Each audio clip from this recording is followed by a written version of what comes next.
ကဲဒီထဲမှာကြီးချင်လို့ဆိုပြီးတော့ကြီးစေးထိုးတဲ့အမျိုးသားတွေရှိပါလားဒါဆိုရင်တော့ဝင်ကြည့်လိုက်ပါကြီးစေးလုံးဝမထိုးပါနဲ့ထိုးပြီးတဲ့လက်ရှိအမျိုးသားတွေလည်းရှိပါတယ်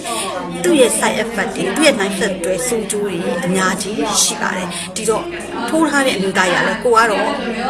ဘလူလုံးကိုဘလူဖြစ်တယ်ဆိုတာလူတိုင်းကိုပြောပြနေမှာမဟုတ်ဘူးတိုးတိုးတိတ်တိတ်ကုနေကြမှာပဲเนาะတချို့လူငယ်လေးတွေသူများတွေကဟိုဟာလုပ်ပါတရားလုပ်ပါခိုင်းလို့အကြံပေးလို့ဆိုပြီးတော့ကြီးစေးလုံးဝမထိုးစေနဲ့เนาะကြီးစေးထိုးခြင်းရဲ့နောက်ဆက်တွဲပြဿနာတွေအများကြီးရှိတယ်ကြီးစေးထိုးလို့เนาะထဲမှာစေးခဲပြီးချစ်ထုတ်နေရတဲ့အမျိုးသားတွေအများကြီးရှိတယ်เนาะတချို့ဆိုလို့ရှိရင်ပြီးထွက်ပြီးတော့เนาะပုံအပ်အနံ့လေးထွက်တာเนาะပြီးကိုစိတ်ဓာတ်တွေလည်းရှိတယ်เนาะတချို့ဆိုလို့ရှိရင်တော့နော်မညီမညာအခုတက်တွေဖြစ်ပြီးတော့သုံးလို့မရတဲ့ပုံစံမျိုးဖြစ်သွားတာလေရှိတယ်အဲ့ခါမှာဘာကြီးဖြစ်လာနိုင်လဲဒါတွေကိုစောစောသိစောစောကုလို့ရနိုင်ပြီမဲ့နော်တချို့အရာကြီးကြတော့စောစောသိတယ်မကုနိုင်တာလေးရှိတယ်တချို့ကနောက်ကြမှသိတာလေးရှိတယ်နော်အခုနေနေမှာကုလို့မရပဲနဲ့နောက်ဆက်တွဲဆူကျူးတွေဖြစ်လာတဲ့အခါမှာဘာဖြစ်လဲဆိုတော့အမျိုးသမီးနဲ့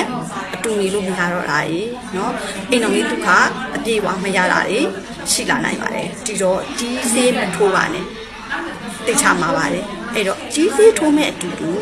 ဘာလုပ်တင်လဲဆိုလို့ရှိရင်အမျိုးသားတွေเนาะမနန်းတို့စီမှာတော့เนาะကြီးချင်လို့ဖွင့်သွားချင်လို့ဆိုပြီးတော့သုံးနေတယ်လက်ရှိသုံးနေတဲ့ရကုကနေရနေတဲ့အညာမောင်ရှင်းမတဲ့ယူဆိုတာရှိတယ်နောက်ကနှမ်းလုံးကြိုင်လင်းစီဆိုတာရှိတယ်နောက်တစ်ခုက maximum point ဆိုတဲ့လင်းစီတစ်မျိုးရှိတယ်ဒါလေးတွေကိုအသုံးပြုပြီးလို့ရှားတယ်ဒါလေးတွေကိုအသုံးပြုပေးအားချင်းအဖြစ်စေးလုံးဝထိုးစရာမလိုဘူး